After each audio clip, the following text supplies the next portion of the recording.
નમસ્તે વિદ્યાર્થી મિત્રો, ધોરણ 10 ની અંદર ગણિતમાં આપણે આજે NCERT નું ચેપ્ટર નંબર 2 બહુપદીઓ વિશે ચર્ચા કરીશું. બહુપદીઓ એટલે તેને ઇંગ્લિશમાં કહેવાય છે પોલિનોમિયલ્સ. પોલિનોમિયલ્સ એટલે બહુપદીઓ.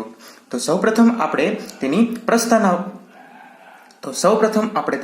પ્રસ્તાવના વિશે ચર્ચા કરીશું. બહુપદીઓના કેટલા પ્રકાર છે? ધોરણ 8 ની અંદર કે 9 ની અંદર તમે આના પ્રકાર વિશે ચર્ચા કરી ગયેલા છો, છતાં આપણે થોડુંક પ્રસ્તાવનાની અંદર ફરી વખત આને રિપીટ કરી લઈએ. તો બહુપદીના પ્રકાર કયા કયા છે? તેમાં સૌપ્રથમ બહુપદી છે સુરેખ બહુપદી. તો સુરેખ બહુપદી કોને કહેવાય છે? એક ઘાત વાળી બહુપદીને આપણે કહીશું સુરેખ બહુપદીઓ. એક ઘાત x ની એટલે કે ચલની, જ્યાં ચલ છે એને આપણે x કહીશું. x ને આપણે શું કહીએ છીએ? ચલ. તો x ની કેટલી ઘાત હોય? એક ઘાત. એક ઉપર એક પણ ઘાત ન લખેલી હોય તો આપણે શું કહીશું? એને એક ઘાત હશે. તો અહીં એક ઘાત છે x ની, એટલે આ સુરેખ બહુપદીઓ છે.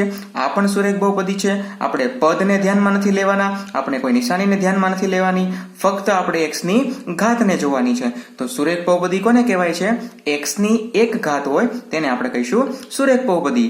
બીજો પ્રકાર છે દ્વિઘાત બહુપદી. તેમાં બે ઘાત વાળી બહુપદીને આપણે શું કહીએ છીએ? દ્વિઘાત બહુપદીઓ. જ્યાં x ની કેટલી ઘાત હશે? બે ઘાત હશે. x ની બે ઘાત છે એટલે આખું જે સમીકરણ છે દ્વિઘાત બહુપદી કહી શકાય. આ પણ બે ઘાત છે x ની, તો અહીંયા પણ x ની બે ઘાત હોવાથી આને પણ આપણે કહીશું દ્વિઘાત બહુપદી. ત્યારબાદ ત્રીજો પ્રકાર છે ત્રિઘાત બહુપદી. ત્રિઘાત બહુપદીમાં કેટલી ઘાત હશે વિદ્યાર્થી મિત્રો? ત્રણ ઘાત વાળી બહુપદી. ત્રણ ઘાત વાળી બહુપદીને આપણે કહીશું ત્રિઘાત બહુપદી. એક્ઝામ્પલ લેવો હોય તો x ની 3 ઘાત 5x² - 7x + 3. તો આમાં વધારેમાં વધારે ઘાત કઈ છે? 3 ઘાત છે. તો આપણે કઈ આને સમીકરણ કહીશું? ત્રિઘાત બહુપદીનું સમીકરણ કહીશું. અહીંયા પણ 3 ઘાત છે, ભલે x નો સ્ક્વેર ન હોય છતાં પણ આપણે મોટામાં મોટી ઘાત કઈ છે? 3. તો આ કયું સમીકરણ થશે? ત્રિઘાત સમીકરણ થશે. ત્રિઘાત બહુપદીનું સમીકરણ થશે.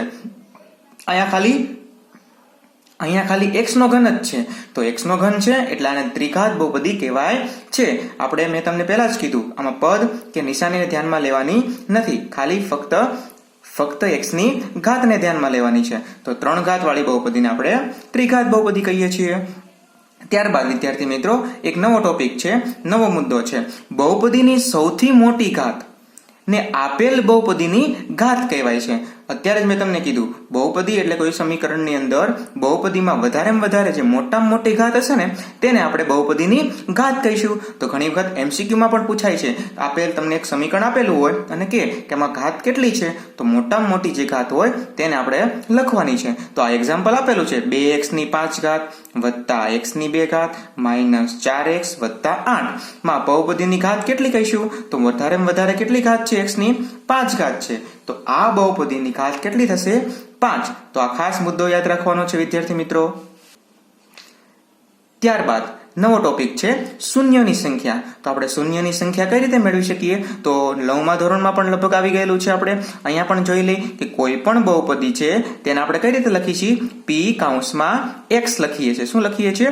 p(x). બહુપદી એટલે એનું ઇંગ્લિશ નામ છે પોલિનોમિયલ્સ. પોલિનોમિયલ્સ ઇંગ્લિશ નામ છે એટલે આપણે એને બહુપદીને p(x) કહીએ છીએ. તો જ્યારે આપણે શૂન્ય મેળવવાના હોય તો સમીકરણ જે પણ આપેલું હોય p(x) બરાબર એની જગ્યાએ શું મૂકવાનું છે? આપણે 0 મૂકીશું. શૂન્યની સંખ્યા મેળવવા માટે p(x) બરાબર આપણે 0 મૂકીશું. તેના ઉપરથી આપણને શું મળશે? x ની કિંમતો મળે છે. x ની કિંમતોને આપણે શું કહીએ છીએ?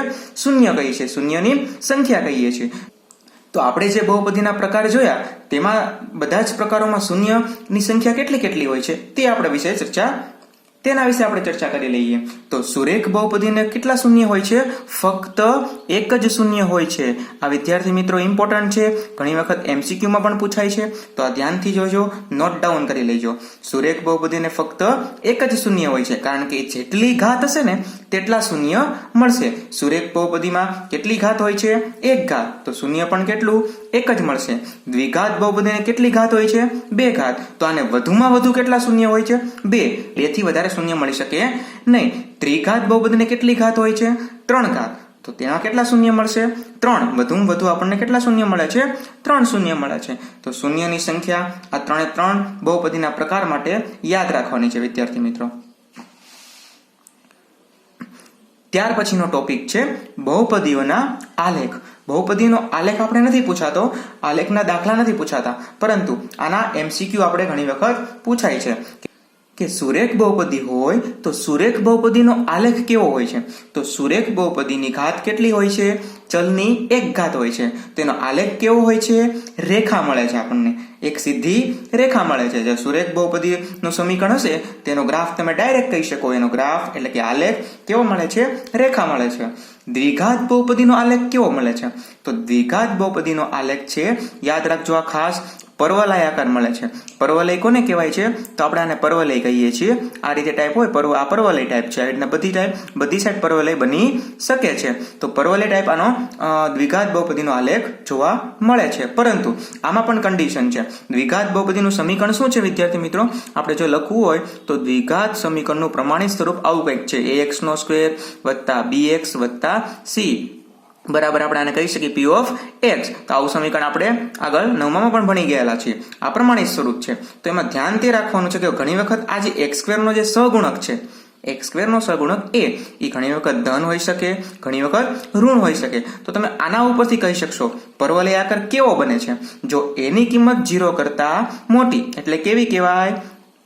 ધન, પોઝિટિવ. જો 0 કરતા મોટી હશે, ધન હશે, તો ઉપરની તરફ ખુલ્લો પર્વલય મળશે આપણને. એની કિંમત 0 કરતા નાની હશે તો નીચેની તરફ ખુલ્લો પર્વલય આકાર મળશે આપણને. આ રીતે મળશે નીચે તરફ. તો આ યાદ રાખજો, 0 કરતા મોટી તો ઉપરની તરફ પર્વલય આકાર, અને જો 0 કરતા નાની એની કિંમત તો નીચે પર્વલય આકાર મળે છે આપણને.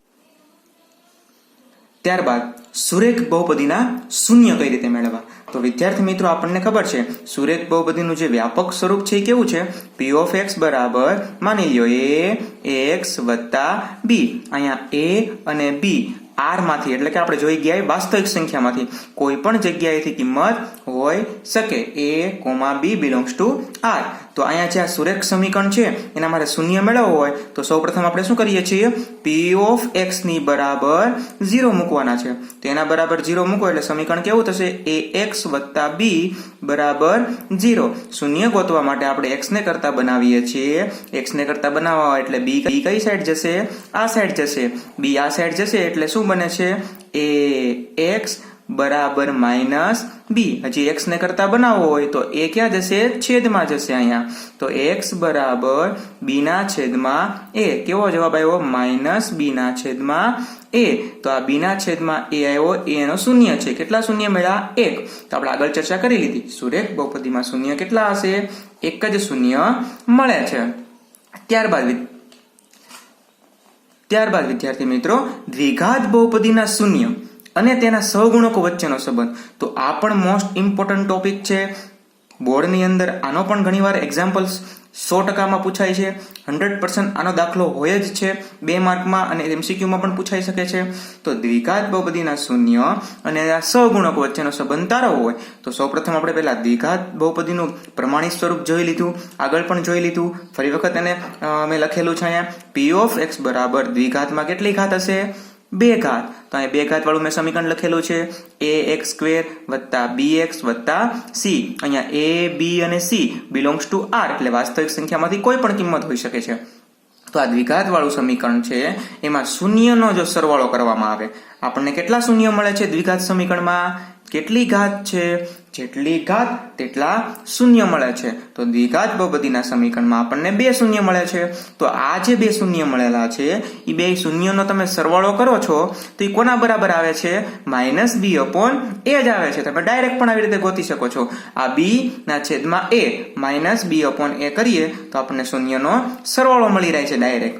તો એને બીજી રીતે લખવું હોય તો b કોનો સહગુણક છે? x નો. તો આ રીતે પણ લખાય, -x નો સહગુણક અને a કોનો સહગુણક છે? x² નો. તો છેદમાં x² નો સહગુણક. બીજું શૂન્યનો ગુણાકાર. શૂન્ય આપણને જે 2 મળેલા છે, શૂન્ય એટલે x ની કિંમત. તો જે x ની 2 કિંમત મળેલી છે તેનો તમે સરવાળો આ રીતે કરી શકો છો, અને 2 જે x ની કિંમત મળેલી છે, 2 શૂન્ય મળેલા છે તેનો ગુણાકાર તમે આ રીતે કરી શકો છો c/a. તેનો મતલબ જે શૂન્યનો ગુણાકારનો જવાબ આવશે, શૂન્યનો ગુણાકારનો જે જવાબ આવશે તે જ જવાબ કઈ રીતે આવી શકે છે? c upon a. આપણે ડાયરેક્ટ સમીકરણ આપેલું હોય તો c upon a કરો તો એ જ જવાબ આવશે જે શૂન્યનો ગુણાકારનો આવેલો હોય. એને આ રીતે પણ લખાય. c અહીંયા કઈ રીતે પદ છે? અચળ પદ છે, કારણ કે તેની સાથે x છે નહીં, તો અચળ પદના છેદમાં x² નો સહગુણક. ત્યારબાદ વિદ્યાર્થી મિત્રો બીજો એક ટોપિક છે, જો આલ્ફા અને બીટા એ દ્વિઘાત બહુપદીના શૂન્ય હોય તો. આપણે અત્યારે જ વાત કરી, દ્વિઘાત બહુપદીમાં બે શૂન્ય હોય છે તો બંને શૂન્યને આપણે નામ આપી દઈએ. એક જો શૂન્ય મળે છે આપણે x બરાબર લખીએ છીએ, પરંતુ બંને શૂન્યને આપણે અલગ અલગ નામ આપીએ. એક શૂન્યને આપણે આલ્ફા કહી દઈએ અને દ્વિઘાત સમીકરણના દ્વિઘાત બહુપદીના બીજા શૂન્યને આપણે બીટા કહી દઈએ. તો જો એમાં બે કન્ડિશન છે. જો આલ્ફા અને બીટા વિરોધી સંખ્યા હોય, બે એકબીજાની વિરોધી હોય, તો બંનેનો જવાબ શું આવે? 0 થાય ને. બંનેનો સરવાળો કરશો તો 0 થશે. તો આલ્ફા અને બીટા વિરોધી સંખ્યા હોય તો b બરાબર શું થશે? 0 થશે. ધ્યાન રાખજો, જે x નો જે સહગુણક હતો, આપણે જ્યાં x જોયો હતો, આ x નો જે સહગુણક b છે એ શું થશે? 0 થાય છે અહીંયા. તો એક્ઝામ્પલ તરીકે લેવું હોય તો આ રીતે એક્ઝામ્પલ મેં લીધેલો છે એનો, px બરાબર x² માઇનસ 9. તો આના આપણે અવયવ પાડીએ તો શું થશે? x² માઇનસ 9 બરાબર 0. તો x² બરાબર લખવું હોય તો 9 કઈ સાઈડ જશે? આ સાઈડ. હવે તમે વર્ગ કાઢો તો વર્ગમૂળ શું નીકળે? પ્લસ ઓર માઇનસ 3 મળે. શું મળે? એક આલ્ફા કહી દઈ, એને આપણે +3 કહીશું અને બીટાને કહીશું -3, કારણ કે બે આપણને મળ્યા છે પ્લસ ઓર માઇનસ. પ્લસ ને આલ્ફા, માઇનસ ને -3 ને આપણે બીટા કહી દઈએ. તો આ બંને વિરોધી છે, આ પ્લસ છે તો આ માઇનસ છે. તો આ પ્લસ હોય અને આ માઇનસ હોય તો જ્યારે b કેવો થઈ શકે છે? અહીંયા 0 થઈ છે. b ની કિંમત અહીંયા 0 હશે. આ ખાસ યાદ રાખવાનું છે. બીજો પણ એક મુદ્દો છે વિદ્યાર્થી મિત્રો, જો આલ્ફા અને બીટા પરસ્પર વ્યસ્ત હોય, જો આલ્ફા અને બીટા પરસ્પર વ્યસ્ત હોય તો c બરાબર a હશે. જ્યારે આલ્ફા અને બીટા એટલે જે શૂન્ય જે મળે છે આપણને જો પરસ્પર વ્યસ્ત મળે ને તો આપણે એમ કહી શકીએ કે a ની કિંમત ને c ની કિંમત બંને કેવી હશે? ઇક્વલ હશે. જે ઘણા બધા એક્ઝામ્પલમાં આવશે ત્યારે તમને હું યાદ કરાવડાવીશ. ત્યારબાદ વિદ્યાર્થી મિત્રો ત્રિઘાત બહુપદીના શૂન્ય અને સહગુણકો વચ્ચેનો સંબંધ આપણે ચેક કરી લઈએ. તો ત્રિઘાત બહુપદીનું પ્રમાણિત સમીકરણ કઈ રીતે લખી શકીએ આપણે? તો ax ની 3 ઘાત વત્તા bx નો વર્ગ વત્તા cx વત્તા d. આ કોનું સમીકરણ છે? પ્રમાણિત સમીકરણ છે ત્રિઘાત બહુપદીનું પ્રમાણિત સ્વરૂપ. તો અહીંયા x ની કેટલી ઘાત છે? 3 ઘાત. એટલે આ બહુપદીને આપણે શું કહીશું? ત્રિઘાત. તો એમાં કેટલા શૂન્ય મળશે આપણને? 3 શૂન્ય જોવા મળશે. 3 શૂન્ય મળે છે તો શૂન્યનો સરવાળો આપણે કરી. 3 શૂન્યનો સરવાળો કરો છો તો કોના બરાબર આવે છે? -b/a. જે કોના જેવું છે? દ્વિઘાતમાં જે શૂન્યનો સરવાળો હતો તેના જેવું જ છે. બીજી રીતે લખવું હોય તો -x² નો સહગુણક છેદમાં x ની 3 નો સહગુણક. એ રીતે લખી શકાય. શૂન્યનો ગુણાકાર આપણે કરીએ તો -d ના છેદમાં a, કારણ કે અહીંયા d પણ આવે છે તો -d ના છેદમાં a કરશું તો શૂન્યનો ગુણાકાર જેવો જવાબ આવશે. અને આમાં નવું એક આવે છે ઇક્વેશન, બબ્બે શૂન્યના ગુણાકારનો સરવાળો. બબ્બે એટલે ધારો કે આલ્ફા બીટા ને ગેમા કીધેલું હોય તો આલ્ફા બીટા આ બે શૂન્ય લેવાના, પછી વત્તા કરવાના, પછી બીટા અને ગેમા લેવાના અને ગેમા અને આલ્ફા. તો બબ્બે શૂન્ય લઈને તેમનો શું કરાવવાનો? સરવાળો. તો એ કોના બરાબર હશે? c ના છેદમાં a બરાબર થશે. તો આ ત્રિઘાત બહુપદીના શૂન્ય અને સહગુણકો વચ્ચેનો સંબંધ જ્યારે તમને પૂછે તો આ સમીકરણની મદદથી તમે દાખલો ગણી. તો વિદ્યાર્થી મિત્રો આજના લેક્ચરની અંદર આપણે બહુપદી ચેપ્ટરના પ્રસ્તાવનાની અંદર જેટલા સૂત્ર હતા, જેટલા જે ઇમ્પોર્ટન્ટ ટોપિક્સ હતા એને આપણે અત્યારે આવરી લીધેલા છે. હવે આપણે આ બધા સૂત્રનો ઉપયોગ કરીને આપણે એને એક્ઝામ્પલ્સ જોશું, તેના દાખલા વિશે ચર્ચા કરીશું. તો ફરી વખત હું આ રિપીટ કરું છું. સૌપ્રથમ આપણે બહુપદીના પ્રકાર વિશે ચર્ચા કરી. બહુપદીના પ્રકાર ખબર પડી જાય પછી તેમના શૂન્ય કેટલા છે, તેમના આલેખ ઉપરથી આપણને શૂન્ય કેટલા મળે છે, પછી તેમના પ્રમાણિત સ્વરૂપ આપણે જોઈ લીધા. ત્યારબાદ શૂન્ય અને સહગુણકો વચ્ચેનો સંબંધ આવ્યો. તો આ બધા જ સૂત્રોને તમારે યાદ રાખવાના છે અને તેના ઉપરથી જ આપણે બધા એક્ઝામ્પલ્સ હવે નેક્સ્ટ લેક્ચરમાં જોઈશું.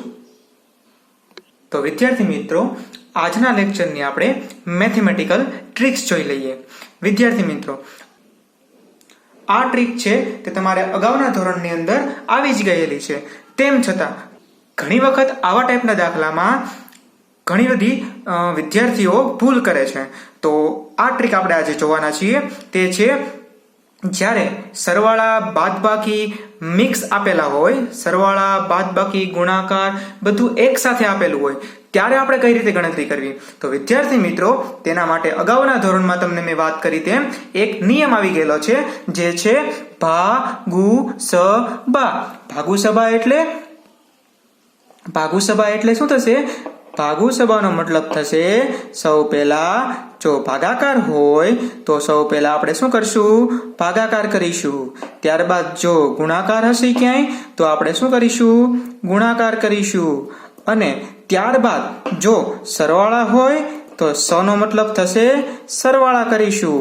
અને જો પછી છેલ્લે બાદબાકીનો વારો. તો આ ખાસ મિત્રો યાદ રાખવાનું છે. મેથેમેટિકલ ટ્રિક્સ આજની આપણી એ જ છે કે જ્યારે સરવાળા બાદબાકી ગુણાકાર ભાગાકાર એક સાથે આપે તો તેને કઈ રીતે આપણે ગણતરીમાં લેવા? તો ભાગુસબા આ નિયમ પ્રમાણે સૌથી પહેલા ભાગાકાર, પછી ગુણાકાર, પછી સરવાળો અને પછી બાદબાકી આવશે. તો આપણે અત્યારના તો અહીં મેં એક એક્ઝામ્પલ લખેલો છે જ્યાં ગુણાકાર, ભાગાકાર, સરવાળા, બાદબાકી બધું જ છે. પરંતુ સૌ પહેલા આપણે શું કરીશું? ભાગાકાર. તો આને આ રીતે લખી શકાય 3 ગુણ્યા 10 ભાગ્યા 2 કેટલા થશે? 5 થશે. બાકી બધું એમનેમ રહેશે વિદ્યાર્થી મિત્રો. આ રીતે લખી શકાય. ત્યારબાદ હવે કોનો વારો આવશે? જો ભાગાકાર એક કઈ જગ્યાએ બીજે ક્યાંય ભાગાકાર છે નહીં, તો ગુણાકાર છે. તો અહીંયા ગુણાકાર આપેલો છે. તો સૌ પ્રથમ પછી આપણે શું કરીશું? 5 તેરી 15 આપણે ગુણાકાર કરીશું. ત્યારબાદ સરવાળાનો વારો આવશે. સરવાળો થશે 20 અને છેલ્લે આવશે બાદબાકી. આનો જવાબ આવશે 17. તો ઘણી વખત આપણે આનો દાખલાનો જવાબ ઘણીવાર અલગ અલગ આવે છે. જો અલગ રીતે કરશો, ખોટી રીતે કરશો તો ખોટો જવાબ આવશે. તે જ રીતે વિદ્યાર્થી મિત્રો બીજો આપણે એક્ઝામ્પલ જોઈ લઈએ. જો આ દાખલાની અંદર ભાગાકાર ક્યાં ક્યાં જગ્યાએ છે તે ચેક કરો. અહીં પણ ભાગાકાર છે, અહીં પણ ભાગાકાર છે. તો સૌપ્રથમ ભાગાકાર કરશું. આપણે ભાગાકાર અહીં કેટલો થશે? 8 ભાગ્યા 2 એટલે 4. બાકી બધું છે આપણે અત્યારે એમનેમ રાખશું. પરંતુ અહીંયા પણ ભાગાકાર છે. 15 ભાગ્યા 3 કેટલા થશે? તો અહીંયા 5 લખી શકાશે. હવે જેટલા સરવાળા છે તેના આપણે સરવાળા કરી નાખશું. અને આ રીતે આપણે અગાઉના લેક્ચરમાં જોઈ ગયેલા છીએ. સરવાળા હોય એના સરવાળા કરવાના છે અને બાદબાકી આપણે છેલ્લે રાખીશું. 15 અને 5 આ બંને સરવાળા છે. તો 20 ને 4 24 થશે. 24 માઇનસ 3 એટલે અહીંયા જવાબ આવશે 21. તો વિદ્યાર્થી મિત્રો આ રીતે આપણે આના તો વિદ્યાર્થી મિત્રો જ્યારે સરવાળા, બાદબાકી, ભાગાકાર અને ગુણાકાર એક સાથે આપેલું હોય તો આ નિયમને આપણે અનુસરીને આપણે તેની ગણતરી કરવાની છે. મારા ખ્યાલથી આ 2 દાખલા ઉપરથી તમને અંદાજ આવી ગયેલો હશે. તો પ્રેક્ટિસ માટે મેં તમને ડુ ઇટ યોરસેલ્ફ ની અંદર અહીંયા એક્ઝામ્પલ આપેલા છે, જે તમે ટ્રાય કરો. વિદ્યાર્થી મિત્રો, આ જેટલી પણ મેં તમને મેથેમેટિકલ ટ્રિક્સ બતાવેલી છે અને તેની નીચે મેં જે ડુ ઇટ યોરસેલ્ફ ના એક્ઝામ્પલ આપેલા છે તે એક્ઝામ્પલ્સ તમે ગણીને તેના ફોટોગ્રાફ્સ અથવા તેની પીડીએફ ફાઇલ મને ઈમેલ એડ્રેસમાં મોકલી શકો છો, જેથી હું તેને ચેક કરીને તમને સેન્ડ કરી શકું, તેનો રિપ્લાય આપી શકું. અથવા કમેન્ટમાં પણ તમે એને કમેન્ટ કરીને એનો આન્સર મને આપી શકો છો. મારું ઈમેલ એડ્રેસ છે ડિસ્ક્રિપ્શનમાં લખેલું હશે, તો ડિસ્ક્રિપ્શનમાં તમે જોઈ શકો છો. તો ડિસ્ક્રિપ્શનમાં જઈને ઈમેલ એડ્રેસ તમે જોઈ શકો છો, અથવા તેને કમેન્ટ બોક્સમાં કમેન્ટ પણ કરી શકો છો, જેથી તમારા જે એક્ઝામ્પલ છે સાચા છે કે ખોટા તેનો હું રિપ્લાય કરી શકું.